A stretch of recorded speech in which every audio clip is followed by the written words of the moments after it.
தான் நம்ம குழந்தையில இருந்தே நானு. சரிங்கம்மா எனக்கு 42 ஏஜ் ஆகுது. சரிங்கம்மா சரிங்கம்மா அம்மா எல்லாம் இதுலயே இருந்தவங்க தான். வடலூர்லயே நம்ம போய் போய் வந்து வந்து அப்போ வந்து எனக்கு ஒரு தியானம் வந்து எனக்கு நல்ல தவம் வந்து வருங்கய்யா. சரிங்கம்மா அது வந்து நீங்க எல்லாரும் சொல்ற மாதிரி தலை பாரம் இது எல்லாமே வந்து அதெல்லாம் முடிஞ்சிருச்சு. வெரி குட் வெரி குட் முடிஞ்சப்போ அது இப்ப எனக்கு அந்த தலை பாரம் எல்லாம் கிடையாது. சில காட்சிகள் எல்லாம் வந்துட்டு நம்ம எப்ப தவம் பண்ணிட்டு நான் காலையில அதிகாலையில இப்படி படுத்தேன் அப்படின்னா ஒரு 1 hour பண்றேன், ஒரு 2 hours பண்றேன், இப்படி படுத்தேன் அப்படின்னு சொன்னோம்னா அந்த வானத்துல இருக்கிற அத்தனை காட்சிகளும் நட்சத்திரங்கள் இது எல்லாமே எனக்கு தெரியும். அப்படியே ஒரு இருள் வந்து அப்படியே விலகும். விலகின உடனே அப்படியே பட்ட பகல் மாதிரி அந்த வானம் தெரியும். வானத்துல இருக்க நட்சத்திரம் இதெல்லாம் தெரியும். ஒரு 15 minutes தெரியும். அப்புறம் டக்குன்னு வந்து அந்த இருள் வந்து அப்படியே மறைக்கும். இது அப்படியே நம்மளுக்கு வந்து அப்படி ரியலா இருக்கிற மாதிரி. நான் வந்து நல்ல உணர்வுகள்ல தான் இருப்பேன். தூங்கலாம் மாட்டேன், எதுவும் செய்ய மாட்டேன். நான் ஒரு 1 hour தியானம் பண்றேன் அப்படின்னா 1 hour சரசரன்னு இறங்குவோம். அப்படி படுப்பேன். இப்ப வரப்போகுது அப்படின்னு நினைப்பேன். அப்படியே அது வரதும் தெரியும். நம்மளுக்கு நல்ல லைவா அப்படியே தெரியும். நல்ல உணர்வுகளோட தான் இருப்பேன். அப்படி தெரியும், அப்படி போயிடும். இதுல எனக்கு என்ன டவுட் அப்படின்னா, இப்போ நான் இங்க நம்ம தவம் பண்றச்ச கீழே இருந்து இப்போ புருவ மத்தி இருக்கு பாருங்களையா, அங்க இருந்து எனக்கு எப்பயுமே அந்த ஓடிக்கிட்டே இருக்கும் அந்த நாடி. இப்ப கூட அது அப்படியே ஓடிக்கிட்டே தான் இருக்கு. இங்க இருந்து ஓடுறச்ச நான் மேலே போகணுமா இல்ல மேல இருந்து வர ஆற்றல கீழே இறக்கணுமாங்கய்யா?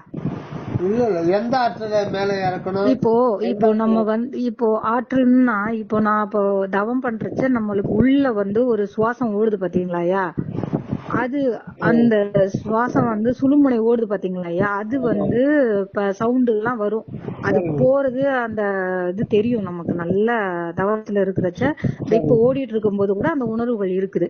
அது போய்கிட்டே இருக்கும். அந்த காத்து, அந்த காந்த ஆற்றல் இருக்கு பாருங்களையா, அது இப்ப நான் உச்சிக்கு மேல இருந்து வர்றதுனாலும் வானத்துல இருந்து வர்றதையும் நமக்கு தெரியும். வானத்துல இருந்து சரசரன்னு உள்ள இறங்கும் போதுதான் தலை பாரம், கழுத்து வலி அப்படி எல்லாமே வரும். தொண்டையெல்லாம் துடிக்கும், கீழெல்லாம் போகும், துடிக்கும்.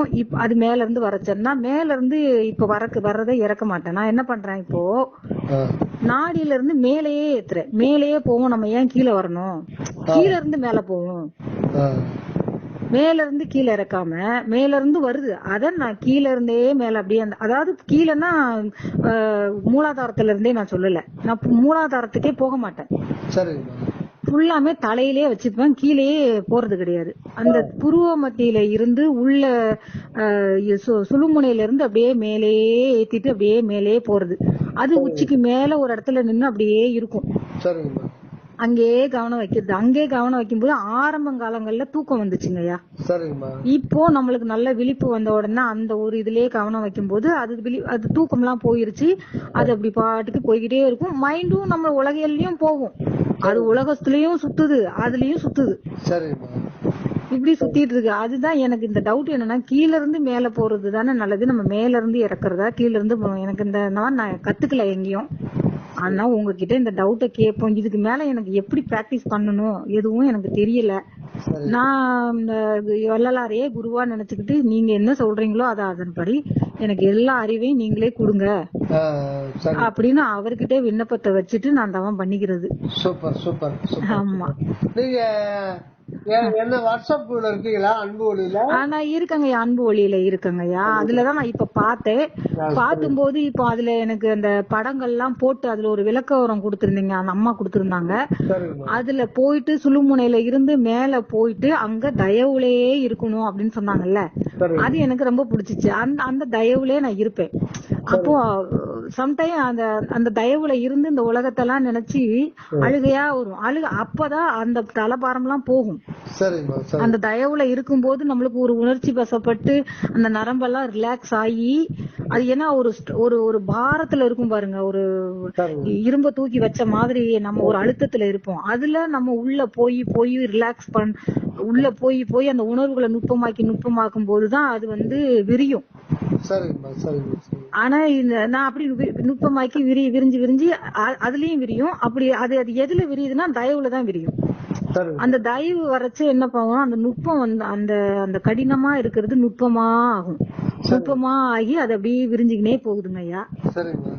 அப்போ எனக்கு அந்த பாரமோ எந்த கழுத்து வலியோ எதுவுமே கிடையாது. ஃபர்ஸ்ட் இருந்துச்சு.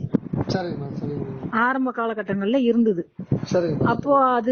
அப்போ அந்த ம், நம்மளோட அந்த ஆலியார்ல இருக்கிறாரு பாத்தீங்களாயா, அந்த ஐயா வந்து சரி. அவர் பேரு அவங்க சொன்ன மாதிரி மூலாதாரத்துல இறக்கிடணும், வலி ரொம்ப இருக்கும்போது மூலாதார தவம் பண்ணணும். நான் அந்த மூலாதாரமும் தவம் பண்ணியிருக்கேன் அப்போ ஆரம்ப காலங்கள்ல. சரிங்கம்மா. சரிங்கம்மா. பண்ணி அதுலயும் இறக்கிடும், அது நல்ல பிராக்டிஸ் வந்துச்சு. எனக்கு எடுத்த உடனே புருவமத்தி துடிக்கும் போதே உச்சியும் துடிக்க ஆரம்பிச்சிருச்சுங்க எனக்கு ஓபன் ஆன உடனே. சரிங்கம்மா. அது எப்படின்னா, நான் விளக்கு பார்த்தேன். விளக்கு பார்க்கும்போது விளக்குல திடீர்னு ஒரு நாள் சர சர சர சர சரன்னு ஏறிச்சுங்க ஐயா. சரிங்கம்மா. ஏறிதான் என்னடா ஏறுதே, இது என்னதுன்னு எனக்கு, நான் ஃபர்ஸ்ட் ஆரம்பத்துல என்னமோ ஒளி தானே வள்ளலார் சொன்னாரு, இது என்னமோ காத்து மாதிரி ஏறுதே அப்படின்னு எனக்கு அப்ப விளங்கல. சரிங்கம்மா. சரி. அவர் ஒளியெல்லாம் பார்க்க சொன்னாரு. ஒளி எங்க தெரியுது, ஒளிக்கு பதிலா இது என்னமோ நம்மளுக்கு சொர சொர சொரன்னு ஏறுது, வலிக்குது, பாரமா இருக்குது, புச்சி வேற துடிக்குதேன்னு சொல்லிட்டு எனக்கு சரிங்கம்மா. அது தெரியாம திகைச்சு போய் இருந்தாங்க ஐயா. அப்புறம் யூடியூப்ல கொஞ்சம் கொஞ்சமா பார்த்து என்ன எதுன்னு இப்படியே தெரிஞ்சுக்கிட்டேன். அப்புறம் வள்ளலார்கிட்டே விண்ணப்பத்தை வச்சு கொஞ்ச நாள் பிராக்டிஸ். ஏன்னா வலி அப்போ உடம்பு சோறு அடிச்சு போட்ட மாதிரி, அது ஃபர்ஸ்ட் வந்த உடனே அந்த பாரம் தாங்க முடியாம அடிச்சு போட்ட மாதிரி உடம்பே வலிக்கும், சோர்வாவே இருக்கும் எப்ப பாரு. சரிங்கம்மா. சரிங்க. ஆனா அது வந்துகிட்டே இருக்குங்க ஐயா. அது அது எப்போ ஓபன் ஆச்சோ, ஓபன் ஆனதுல இருந்து வந்துகிட்டே இருக்கும், கரெக்டா அந்த நேரத்துக்கு வந்துரும். அத கரெக்டா இறக்கலன்னா அது என்ன பண்ணும், நம்மளுக்கு பாரமா ஆகி அப்படியே தலை வெடிக்கும். யாரையோ மூட்டையை தூக்கி தலையில தோல்றல தூக்கி சுமந்துகிட்டு போற மாதிரியே இருக்கும். நடந்தா பின்னாடி யாரோ வர மாதிரியே இருக்கும். அப்ப கட்டில வந்துட்டு அது படுப்பம் பாருங்க, கட்டில் மேல தூக்கும். அப்பெல்லாம் கொஞ்சம் பயந்தேன், என்னமோ நம்மளுக்கு என்னமோ நம்ம வெளியில போயிடுவோமோ, உடம்பு வெளியில விட்டு போயிடுவோமோ அப்படின்லாம் நினைச்சேன். ஆனா வள்ளலார் மேல பாரத்தை போட்டு அப்படி தூக்கும் போதெல்லாம் அற்புரிஞ்சுது, எனக்கு எதுவும் ஆயிடக்கூடாது, பிள்ளைங்க இருக்காங்க அப்படின்னு மகாமந்திரம் சொல்லி சொல்லி சொல்லி அப்புறம் ஒன்னும் ஆகாது. அப்புறம் அப்படியே விழுந்துரும். அப்புறம் இப்படி திரும்புவேன், அது ஸ்பார்க்கிள் மாதிரி அப்படியே சம்டைம் அந்த ஆரம்ப காலங்கள்ல வந்தது ஸ்பார்க்கிள் மாதிரி அப்படியே தெரிக்கும், ஸ்பார்க்கிளா. அடுத்தது வந்து என்னாச்சு, தவம் பண்ணிட்டு இப்படி படுத்தான் அப்படின்னா அந்த ஒரு 20 மீட்டர் போகும், அந்த ராக்கெட் ஸ்பீடுக்கு மேல போகும் பாருங்க. இந்த காது இதெல்லாம் அடைச்சுக்கும், அப்படி ஒரு இறைச்சலோட போகும். இது வந்து இந்த ஆலிசினேஷன் அப்படிலாம் எதுவுமே கிடையாது, இது அப்படி லைவா நமக்கு தெரியும். அந்த ஈர்ப்பு ஆற்றல், அந்த காந்த ஆற்றல் நம்ம எவ்வளவு நேரம் உள்ள இழுத்தமோ வந்துச்சோ, அது அப்படியே அந்த ஸ்பீடு, ராக்கெட் ஸ்பீடுல மேல எத்தனை உலகத்தை பார்க்கணும்னு வள்ளலார் சொன்னாரோ, அந்த உலகத்தை நான் கண்ணுல நான் பாக்கல, அத நான் இப்பதான். அப்ப வந்து ராக்கெட் ஸ்பீட்ல மேல போகும், எங்கெங்கயோ சுத்திட்டு போகும், உலகத்தையே ஒரு ரவுண்ட் அடிச்ச மாதிரி ஸ்பீட்ல சுத்துறதுனால எதுவும் எனக்கு கண்ணுல தெரியல. என்னடா எங்கெங்கயோ கூட்டிட்டு போதே அப்படின்னு நினைப்பேன். இப்போ வள்ளலாருடைய அனுபவம் என்னன்னா, சொல்லுங்கய்யா, எனக்கு அதுதான் தெரிஞ்சுக்கணும். எங்குமாய் விளங்கும் சிற்றபை இடத்து இது அது என உரைப்பரிதாய் தங்குமோர் இயற்கை தனி இது வந்து கடவுளுடைய அனுபவம். இந்த அனுபவம் வந்து ஒரு அணு வடிவத்துல இறைவனே பெற்றுக் கொள்கிறார். அதத்தான் வள்ளலார் சொல்றார். இங்க வந்து தனி அனுபவம்னா அவர் மட்டும்தான், நீங்க மட்டும்தான் இருக்கீங்க. உங்க உணர்வுக்குள்ள போகும்போது நீங்க மட்டும்தான் இருக்கீங்க, நீங்க அனைத்துக்குமா சாட்சியா தான் இருக்க முடியும். ஏன்னா அந்த நிலைக்கு நாம இன்னும் போகல, நம்ம வந்து சும்மா என்ட்ரன்ஸ் கூட நுழையல. அது வந்து அருட்பெருவெளி, அவ்வளவுதான். எங்கும் நிறைந்த ஒரு அன்பு வெளிதான் எங்கும் தங்கி இருக்கிறது. இப்போ திறனடு, புருவனடு, மூலாதாரம், காந்த ஆற்றல், மேல இறக்குறது, கீழே இறக்குறது. அப்ப நம்ம வந்து இன்னும் எவ்வளவோ வந்து விசாரம், உண்மையான விசாரத்துக்கு வர வேண்டி இருக்குதுன்னு அர்த்தம். எல்லாம் உங்களுக்கு காட்சிப்படுத்தப்படுகிறதுன்னா நம்ம இன்னும் நம்ம மையத்துக்கு வரல. வள்ளலார நம்பிட்டோம் அப்படின்னா, வள்ளலார் சொல்றதுதான் நாங்க சொல்றோம்னு சொல்லிட்டு நிறைய பேர் சொல்லுவாங்க. நீங்க அங்க போயிட்டீங்கன்னா அங்க வந்து வள்ளலாருடைய செயல்படாது.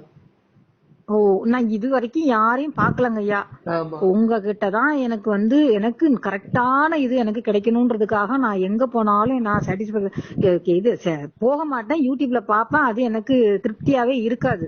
சரிம்மா சரி நம்மளுக்கு ஒரு அனுபவம் வரட்டும், நம்மளே அந்த அனுபவத்தை உணர்வோம். அத இறைவனே வள்ளலாரே எனக்கு காமிச்சு கொடுக்கட்டும். ஏன்னா கண்டிப்பா ஒவ்வொருத்தருக்கும் ஒவ்வொரு அனுபவம் கிடைக்கும். அந்த அனுபவம் நமக்கு செட் ஆகாது, நம்மளுக்கு ஒரு அனுபவம் கிடைக்கும். அதை வச்சுதான் நம்ம போகணும் அப்படின்னுட்டு ஆமா நம்ம தயவுல இருந்து போவோம். கண்டிப்பா இப்ப அப்படியே இப்ப அந்த அம்மா சொன்ன மாதிரி தயவுல இருந்து போறதுதான் நிலைச்சி நிலையா இருக்கும். கண்டிப்பா மத்தது வந்துட்டு மறைஞ்சு போயிடும்னு சொன்னாங்க இல்லையா? நம்ம அது எனக்கு எனக்கு அது சொல்லுங்க. சுவாமிகள் கிட்ட ஒரு முறை கேட்டேன், இந்த யோக குண்டலினி தவம் அதுன்னு சொல்லிட்டு சொல்றாங்க இல்லைங்களா.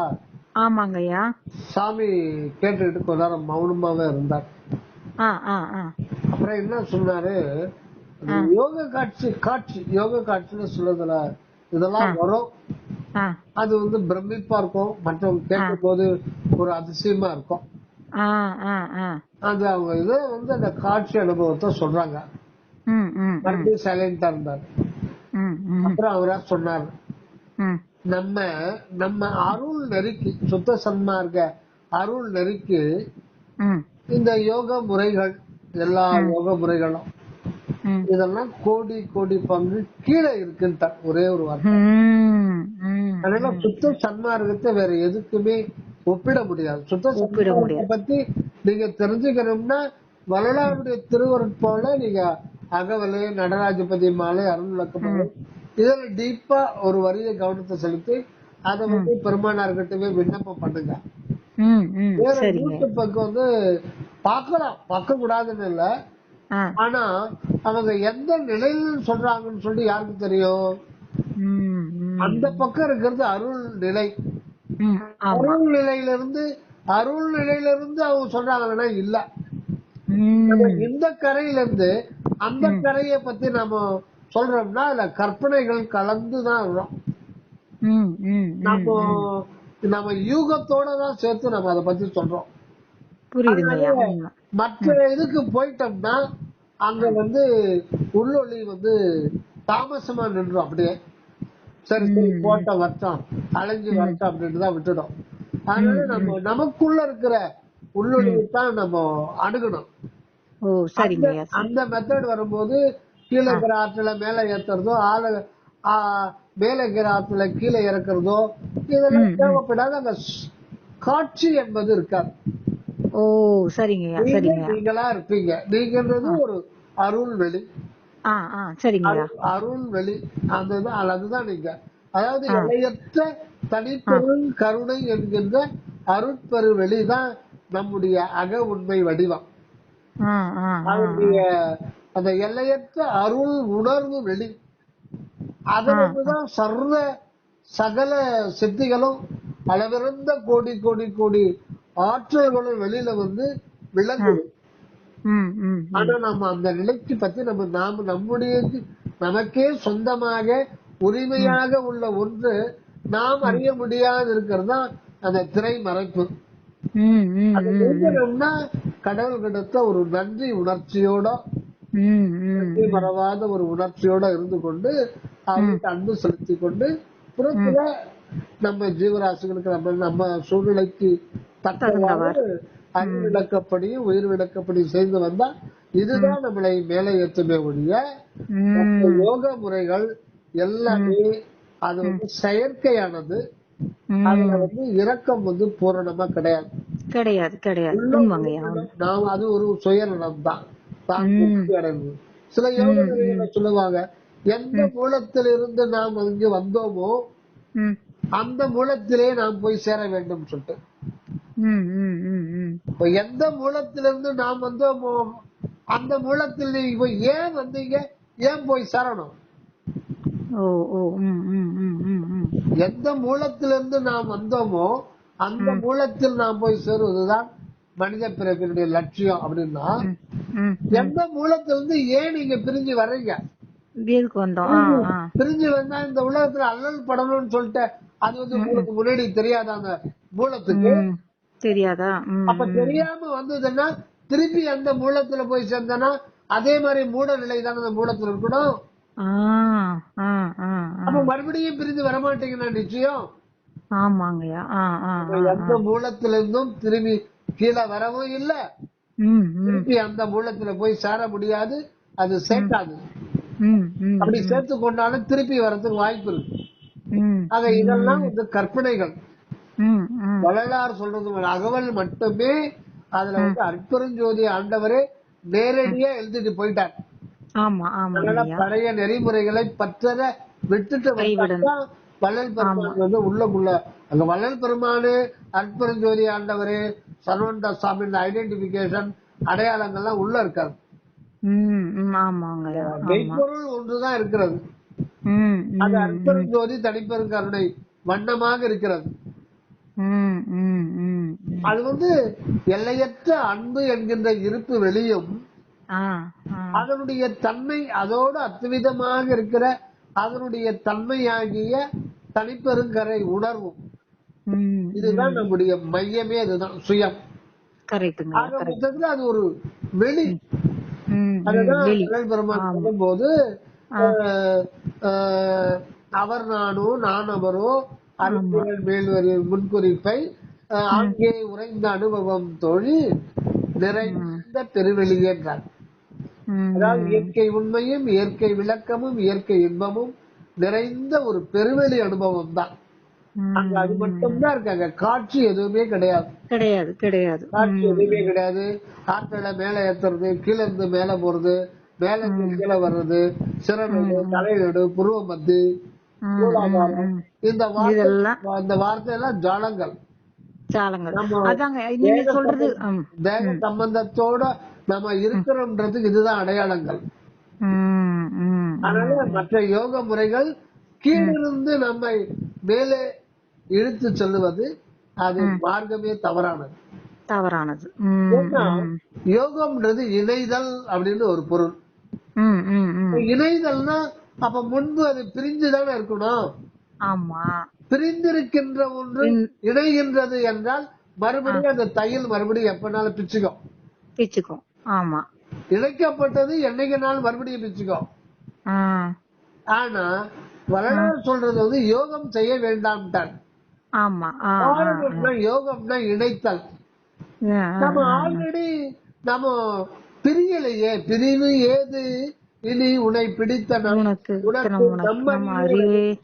மனிதன் யாருன்னா நம் அறிவே உனக்கு வடிவன்ட்டார். நம் அறிவுன்றது அங்க அருள் அறிவு தான் மனிதனுடைய மூல நிலையா இருக்கு. அதுதான் இங்க வாழ வந்திருக்கு, வேற ஒண்ணு இல்ல. இதுதான் வந்து இதுவரையில் ஆன்மீக பரிணாம வளர்ச்சி அடைந்து கூட புரிந்து கொள்ள முடியாத நமது ரகசியம். நம்முடைய ரகசியத்தை நாமே புரிந்து கொள்ள முடியாதபடி இவ்வளவு காலம் ஆண்டவர் காக்க செய்திருக்கிறார். இது கிடைக்கலன்னா எத்தனையோ யோக முறைகள், மூச்சு பயிற்சி முறைகள், வாசி யோக முறைகள், கண்பணி தியானங்கள். இப்ப இன்னைக்கு கூட ஒண்ணு புதுசா உதயம் ஆயிருக்கோம். நாளைக்கு ஒருத்த வருவான், வரலாறு போட்டோ வச்சுப்பான் பின்னாடி, இதுதான் வரலாறு சொல்றதுன்னு சொல்லிட்டு. அதனால நம்ம வந்து ஜாக்கிரதையாக இருக்க வேண்டும். கண்டிப்பா. இது நான் எனக்கு வந்துட்டு இறைவன் நம்ம வள்ளலாரை தவிர வேற எங்கேயுமே நம்மளுக்கு இது தெரியாது. நான் போனதும் கிடையாது. எனக்கு விளக்குலதான் எனக்கு இது மாதிரி ஆச்சு.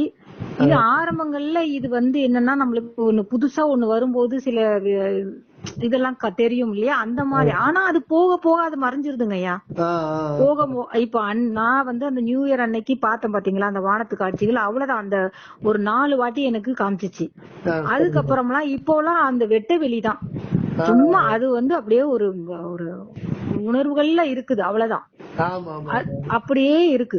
அங்க வந்துட்டு எல்லாத்தையும் நினைக்கும் போது எல்லாம் ஒரு தயவு மயமாதான் அந்த இதுதான் எனக்கு அறிவு விளங்குறது. அதுதான் சூப்பர். எல்லாம் எங்க தயவு தான். கல்லு மண்ணு எல்லாத்துக்குள்ளயும் ஏதோ ஒரு உணர்வு தயவா இருக்குன்றது ஆமா மட்டும் ஆமா எனக்கு விளங்குது. அங்க வெறும் அழுக மட்டும்தான் வருது.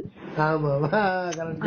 அழுக மட்டும்தான் வருது, வேற எதுவும் வரல. நான் இந்த காட்சிகள் ஆரம்பங்கள்ல தெரியும் போதே வள்ளலார்கிட்ட சண்டை போடும். எனக்கு இதை எதுக்கு காமி, இது என்னது, என்னமோ மாயாஜாலம் மாதிரி ஒண்ணு பயமுறுத்துற, இதை வச்சுக்கிட்டு நான் என்ன பண்ண போறேன், எனக்கு இதெல்லாம் தேவை. இதனால யாருக்காவது ஒரு யூஸ் இருந்துச்சுனாலும் ஓகே, அதுவும் இது கிடைக்க போறது இல்ல, இதுவும் இல்ல. என் ஆன்மா முன்னேறணும், 4 பேருக்கு நான் என்னால என்ன பண்ண முடியும், என்ன ஒரு கருவியாவது யூஸ் பண்ணு. எனக்கு எனக்கு இது ஏன் வந்தது எனக்கு தெரியாது. எனக்கு என்னை எதுக்கு படைச்ச, அதுக்கான விஷயத்த எனக்கு சொல்லி கொடு. நான் உங்ககிட்ட தான் கேட்பேன். எனக்கு அறிவு கிடையாது, எதுவும் கிடையாது. ஏன்னா நான் அப்படி வளர்ந்துட்டேன். நம்ம அப்படியே யாரும் முன்னோர்களுக்கு ஒன்னும் அறிவு கிடையாது, அவங்க சொல்ற பயமுறுத்தி அந்த பயமுறுத்தலே கேள்வி கேட்காம நம்ம வளர்ந்தாச்சுங்க. இப்பதான் இந்த கொரோனாவுக்கு அப்புறம் தான் இந்த அருட்பாவோட விளக்க உரையே கொஞ்சம் கொஞ்சம் வெளியில வருதுங்க ஐயா. 6ஆம் திருமுறையோட விளக்க உரைகள்லாம் அப்ப சின்ன வயசுல நானும் எனக்கு அருட்பால பாட்டு எல்லாம் பாடுவேன், எல்லாம் பாடு. விஸ்வநாதன் ஐயா இருந்தாரு பாத்தீங்களா, அங்க அவர் கூட சேர்ந்துட்டு முற்றோதல் எல்லாம் படிப்பேன். அந்த தர்மாம்பாள் இருக்கா அவங்க பாருங்க வடலூர்ல. வடலூர்ல விஸ்வநாதன் ஐயான்னு ஒருத்தர் இருந்தார். அவரு வந்து அங்க ஒரு ட்ரஸ்டியா அந்த அதுல இருந்தாங்க. தர்மாம்பாள் இருக்காரு பாருங்க, அந்த தர்மசாலைக்கு அப்படியே ஆப்போசிட்ல அவங்க வீடு. ஆமா, அவங்க கூட போயிட்டு நான் முற்றோதெல்லாம் சின்ன வயசுல படிப்போம். எல்லா பாடல்களும் படிப்போமே ஒழிஞ்சு அந்த பாடல்களோட விளக்கம் எல்லாம் சொல்லி தர்றது கிடையாது. ராகத்தோட பாடுமான்னு சொல்லுவாங்க, பாடுவோம். அப்படியே டான்ஸ் அப்படி இப்படி இப்படி ப்ரோக்ராமா போச்சே ஒழிஞ்சு அது இந்த தயவு ஜீவகாரன் எல்லாருக்கும் சாப்பாடு போடணும் அதுக்கான விளக்க உரை கூட ஒண்ணு ஒரு நம்மளுக்கு சொல்லி கொடுத்தது கிடையாது. ஆமா, அப்படியே அது ஏன் என்ன அப்படின்னா போட்டா நல்லது அப்படிதானே ஒழிஞ்சு அந்த ஆன்மா உருக்குற அளவுக்கு அந்த இதனால அதுக்கு வலிக்கும் அப்படின்ற ஒரு இது சொல்லி கொடுக்கல எந்த பெரிய மனுஷங்களும். அதுக்கு வலிக்கும் இல்லையா அப்படின்ற அது குழந்தையில இருந்தே வந்தா அது எவ்வளவு ஒரு இதா இருந்திருக்கும் அதெல்லாம் சொல்லி கொடுக்கல. ஆமா, அப்படியே இது பண்ணிட்டாங்க. அதுலயே அவங்களுக்குள்ள ஒரு கர்வம் வேற இருக்கும். நம்ம ஒரு பெரிய டிவோட்டினா அவங்களுக்கு ஒரு மரியாதை, பாட்டு பாடுறவங்களுக்கு, சத்சங்கம் பண்றவங்களுக்கு, அதெல்லாம் இப்படியேதான். அவங்கள பார்த்தா பயம்தான் வந்துச்சு ஒழிஞ்சு ஒரு இது வரல, அன்பு ஒரு இது வரலன்னு வச்சுக்கோங்க. இப்ப இந்த கொரோனாவுக்கு அப்புறம் தான் நம்மளுக்கு அந்த அத்தனை படிச்ச பாடல்களோட விளக்கங்களும் நம்மளுக்கு தெரியும் போது இத்தனை வருஷங்கள் நம்மளுக்கு வேஸ்ட் ஆகி போச்சு. வள்ளல் பெருமானே இப்படி இத்தனை வயசுக்கு அப்புறம் இந்த அறிவு வந்து இனி நான் எப்ப கரை சேர்றது அப்படின்ற மாதிரி ஒரு அழுகையும் ஒரு ஆதங்கமும் வந்து வள்ளலார்கிட்டே கேக்குறது. இதுக்கு மேல நம்மளுக்கு வயசு உடம்பு வேற ஒத்துழைக்கணுமே, இனி நான் என்னால என்ன பண்ண முடியும், இருக்கிற காலங்கள்லயாவது எனக்கு உபயோகமா எதையாவது செய்ய இறைவான்னு சொல்லி வள்ளலார்கிட்டே தான் நம்ம கேக்குறது. கவனத்தை கொஞ்ச நேரம் புரோமத்தில வச்சுட்டு இருந்தா அதுக்கப்புறம் அது அது ஒரு தனி இடம் இருக்கு. அது நம்ம சிறநடுன்னு ஐடென்டிஃபை பண்ணிக்கிறோம். ஆமாங்கய்யா. பட் அந்த நம்முடைய நாம எங்க இருக்கிறோமோ அந்த இடத்துக்கு அந்த இடம் வந்து ஒரு அறிவு மயமான ஒரு ஆகாயம் தான். ஆமாங்கய்யா. அறிவுன்னா நம்ம நினைக்கிற மன அறிவோ ஜீவ அறிவோ பொருள் அறிவு கிடையாது. அது உண்மையில பார்த்தோம்னா அந்த அறிவுன்னு அது கடவுளுடைய அறிவு. கடவுளுடைய அறிவு தான் இங்க ஆன்மாவா இருக்கு. ஆமாங்கய்யா. பிரிவு ஏது இது உன்னை நம்மறிவே வடிவு. மனிதனுடைய உண்மை வடிவு ஆன்மாதான் மனிதனுடைய உண்மை வடிவு. அந்த வடிவம் எதனால் ஆனதுன்னா கடவுளுடைய அறிவு என்னன்னா அவருடைய தன்மை தான் அவருக்கு அறிவா இருக்கு. அவருடைய தன்மையே அவருக்கு அறிவா இருக்கு. அவருடைய தன்மை என்றது என்னன்னா தனிப்பெரும் கருணை, அருள் உணர்வு. அந்த அருள் உணர்வு அல்லது அருள் அறிவு தான் கடவுளுக்கு அறிவா இருக்கு. அந்த அறிவையே நமக்கு ஆன்மாவா ஆக்கி அத நானுன்னு விளங்க செய்து கொண்டிருக்கிறார். அப்படி பார்க்கும் போது இங்க நானுன்னு சொல்லிட்டு புதுசா யாரும் வந்து இங்க வாழ முடியாது, வாழவும் இல்ல. நம்மளா தானா வந்தவங்க தானே. ஆமாங்கய்யா. நமக்கே தெரியாது நாம பிறக்க போறோம். நமக்கு அந்த இரோனிக்கு முன்னாடி இந்த உலகத்துல வரப்போறோம், இந்த அனுபவம் போதுன்னு நமக்கு தெரியாது. Unexpected incident. Unexpected incident. இது ஒரு எதிர்பாராத நிகழ்ச்சி தான் உங்களுடைய வாழ்வு. ஆனா இதனுடைய உள்ள போய் பார்த்தா இந்த வாழ்வு அப்படின்றது எப்போ இருந்துகிட்டே தான் இருக்கும்.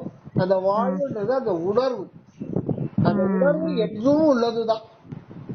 அதுதான் கடவுளுடைய அறிவு. அருளறிவு ஒன்றே அறிவு, மற்றெல்லாம் அருளறிவு என்று வகுத்த சிவமே அப்படின்றார். ஆக அந்த அறிவுன்றது கடவுள் அறிவு. அதுதான் சித்து. சித்து அது ஒரு அனுத்துவமான ஒரு ஆகாயம் தான். அதனால சித்து ஆகாசம், சித்தாகாசம், அதுதான் சிற்றம்பலம், சிற்றவை, சிதம்பரம், சிற்பது அப்படின்னா சொல்றது அந்த ஆன்மாதான். அந்த ஆன்மாதான் கடவுளுக்கு சித்தாக இருக்கிறது. கடவுளுடைய சித்த நிலை என்பதுதான் நாம இங்கு நம்மை அது விளக்கி கொண்டிருக்கிறது. நாம இருந்து அதுவே விளங்குகின்றது. அதனால இங்க வாழ வந்தது நாம் அல்ல, அதுதான் இங்க வாழ வந்திருக்குன்னா அதை பற்றி அதுதான் தெரிஞ்சுக்க முடியும். அவன் அருளாலே அவன் தாழ் வணங்கி.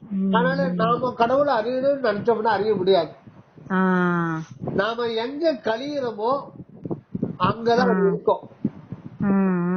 அதான் நாம தன்னை காட்டாது ஒழிக்க வேண்டும், தன்னை காட்டக்கூடாது ஒழிக்க வேண்டும் அப்படின்றது என்ன வள்ளல் பெருமான் சொல்றாருன்னா, உண்மையில நான் என்பது நமது நான் இருக்கிறேன் நான் இருக்கிறேன் நம்ம சொல்றோம். அதை பத்தி ஒரு பெரிய ஒரு ஆய்வு பண்ணணும். அதுக்கு பேப்பர்ஸை ரெஃபர் பண்ணக்கூடாது, மனதை உள்ள அனுமதிக்க கூடாது. அப்ப இதெல்லாம் கடந்த ஒரு நிலையில தான் அங்கு நாம்ன்றது மறைஞ்சு போயிடும். ஆமா ஆமாங்க, கரெக்ட். அது மறைஞ்சுனா இல்லாமல் போகாது, அது எப்போ இருக்கும். ஆனா அதனுடைய உண்மை தன்மையோட விளங்கும். அதனுடைய உண்மை தன்மை நான் நான் நான் நான் வண்ணத்தில் விளங்குவது அந்த அருள் உணர்வு தான் இங்கு நான் நான் என்ற வண்ணத்தில் விளங்குகிறது. ஏன்னா எக்ஸ்பீரியன்ஸ் அப்படின்ற ஒன்று அந்த அன்பு வெளிக்குள்ள ஏற்குதுன்னா அது ஏற்கக்கூடிய துவாரம் அதான் சபா துவாரம். அந்த துவாரத்துடைய முனை நான் நான் நான் வண்ணத்தில் தான் இருக்கும். அதனால்தான் நம்ம நான் நான் நான் நாம விளக்கம் செய்து கொள்ளலாம். நான் என்பது கூட சொல்லுதான், அது ஒரு வேர்டு. பட் இப்ப எறும்புக்குள்ள கூட அந்த நான் இருக்கு. நான் என்ற ஒன்று அந்த உணர்வு விளங்குகின்ற வண்ணமே நான் என்ற விலங்குதான். அந்த நான் என்ற வண்ணத்தில் அந்த உணர்வு விளங்கவில்லை என்றால் நம்ம யாரை அடிச்சாலும் நமக்கு வலிக்காது. நம்ம தலை மேல கல்லு போட்டாலும் நமக்கு ஒன்றுமே ஆகாது, துன்பப்பட மாட்டோம். வாயில இடிப்பு வச்சாலும் இடிக்க முடியாது. ஏன்னா அந்த அனுபவத்தை ஏற்றுக்கொள்ளுகின்ற போது அது நான் என்ற வண்ணத்தில்தான் போக முடியும். ஆனா அதுக்காக நான் என்பது நான் அப்படின்னா நம்ம அழிஞ்சு போறோம். நான் என்பது நான் அல்ல, அது நீயே. நானானான் தானானான் நானும் தானுமானான் அப்படின்ற அந்த உண்மைய வரலாறு அன்பால பதிவு வச்சிருக்கார். நானானான் தானானான் ஒரு நானும் தானும் ஆனான். தாய்மானவர் சொல்றார், வஞ்சனையே செய்யும் மாமாயை நான் ஒருவன் இங்கு இல்லை எனில் என் செய்யும் பராபரமே. அதுக்கு அடுத்த வரை சொல்றாரு, இங்க நானுன்ற ஒன்று இல்லாமல் போச்சானா என்னை மயக்குகின்ற இந்த மாமா இங்கு வேலையா இருக்காத அப்படின்னு சொல்றாரு. அடுத்தவரு நன்றறியேன் தீதறிவேன், நன்றறியேன் தீதறிவேன் நான் என நின்றது ஆரியறியேன் நான் ஏழை என்றே பராபரமே. இந்த உலகத்துல யார் பரம ஏழை அப்படின்னா சாப்பாட்டு கஷ்டப்படுறவன், தங்கறதுக்கு இடம் இல்லாதவன், பேங்க்ல 5 பைசா டெபாசிட் இல்லாதவன், போட்டுக்க மாத்திரத்துக்கு சொக்கா இல்லாதவன், அவெல்லாம் ஏழை கிடையாதுன்ற. நன்றறியேன் தீதறிவேன் நான் என நின்றது யார் என்று அறியாதவர்கள் தான் ஏழைகள். நான் நான் என்று இங்கு விளங்குது உணர்வில ஒன்று. அது யார் என்று தெரிந்து கொள்ளாதவர்கள்லாம் இங்கு ஏழைகள். எவ்வளவு அற்புதமான வாசகமா இருக்கு. கண்டறியேன் தீதறியேன் நான் என நின்றது யார் என்று அறியேன் நான் ஏழை என்னே பராபரது. அவர்களே அவரு பரிதாபப்பட்டிருக்காரு. அதனால அந்த உள் உணர்வு என்பது அருள் வண்ணமாக விளங்குகிறது. அது அருள் பெருவெளி. அதுதான் நம்ம பண்ணது. நீங்க ஆரம்பத்தில் சொன்ன மாதிரி கீழே காட்டுல மேல ஏத்துறதோ, மேல காட்டுல கீழே இறக்குறதோ, கூட்டணி கிடைக்கிறதோ, சுழுமொழி கிடைக்கிறதோ, இதெல்லாமே வந்து இது அந்த அருள் நெருக்கி கீழே இருக்கிற காட்சிகள். இதெல்லாம் ஐயா இதெல்லாம் எனக்கு வேண்டாம் பெருமானே, இதெல்லாம் ஏன்னா ஏமாத்திடாத. ஆமாங்கய்யா, அது வரும்போது தூக்கம் தாங்கய்யா. அது இல்லாத போதுதான் இப்ப விழிப்புல வந்துட்டு ஒண்ணு இல்லாம அப்படியே சைலண்டா இருக்குது. அது அது இப்பதாங்கய்யா ஒரு நம்மளுக்கு அந்த கொஞ்சம் கொஞ்சமா அனுபவத்தை காமிச்சு காமிச்சு பக்குவப்படுத்துறாருங்கய்யா. அது எனக்கு புரிய வருதுங்கய்யா. சரி இருந்தாலும் சரி, முதல்லயே எல்லாத்தையும் அவருடைய பெருமை தெரியாது. ஆமாங்கய்யா, ஆமாங்க. சில காலம் காக்க வச்சு முழு பெருமைய அறிற வரையில வேற வேற இடத்தெல்லாம் போய் வா அப்படின்னு பட்டு பட்டு தேறி அதுக்கப்புறம் கடைசியில தான் அவர் கொடுக்க பெருமை தெரியும். பெருமை தெரியும். ஆமாங்க, ஆமாங்க. ஆனா நான் எப்பயுமே அதுக்குள்ள நான் போனது கிடையாதுங்க. அது வந்தாலும் அது வந்துட்டு அதுல எதுலயா போய் சிக்கல் வரும்னு எல்லாரும் சொல்றாங்க பாத்தீங்களா. நான் அந்த சிக்கல்ல போய் மாட்டவும் இல்ல. எனக்கு அது ஏன்னா எனக்கு அங்க இருந்து வரல. எனக்கு நேராவே மேலதான் புருவ மத்தியில எனக்கு அந்த தீபத்தையே பார்த்து எப்பயுமே நான் தியானம் பண்ணுவேன். தியானம் பண்றச்ச திடீர்னு கண்ணுல சொர சொர சொரன்னு கண்ணுல ஏறி புருவ முத்தி துடிச்சிச்சு, அப்புறம் உச்சி துடிச்சிச்சு. இப்படிதான் எனக்கு வந்துச்சு. அதுவுமே நான் அங்க பூஜை பண்றாரு பாருங்க வடலூர்ல, அப்போ எனக்கு அவர்கிட்டதான் போன் பண்ணி பயந்துகிட்டு இந்த மாதிரி இருக்குங்க ஐயா, வள்ளலார் வந்து ஒளி தானே சொன்னாரு, எனக்கு இந்த மாதிரி எல்லாம் இருக்குதுங்களையா, இது என்னங்க ஐயா எனக்கு பயமா இருக்குது அப்படின்னு அவர்கிட்டதான் ஃபர்ஸ்ட் கேட்டேன். வேண்டிக்கிறாங்க புருபதி துடிக்குது, தயவு செய்து இதெல்லாம் காட்டி என்ன ஏமாத்துறாதீங்க. ஆமாங்கய்யா, எனக்கு இங்க எதுவும் உச்சி துடிக்க வேண்டாம், ஒண்ணு துடிக்க வேண்டாம். ஆமாங்கய்யா, திருவடிய அருள் உணர்வு என்கின்ற திருவடிய எனக்கு காட்டி கொடு போதும் அப்படின்னு. சரிங்கய்யா, சரிங்கய்யா, ரொம்ப சந்தோஷங்கய்யா. எனக்கு அது எனக்கு நல்ல பதில் கிடைச்சதுங்கய்யா. சந்தோஷங்கய்யா, நன்றிங்கய்யா.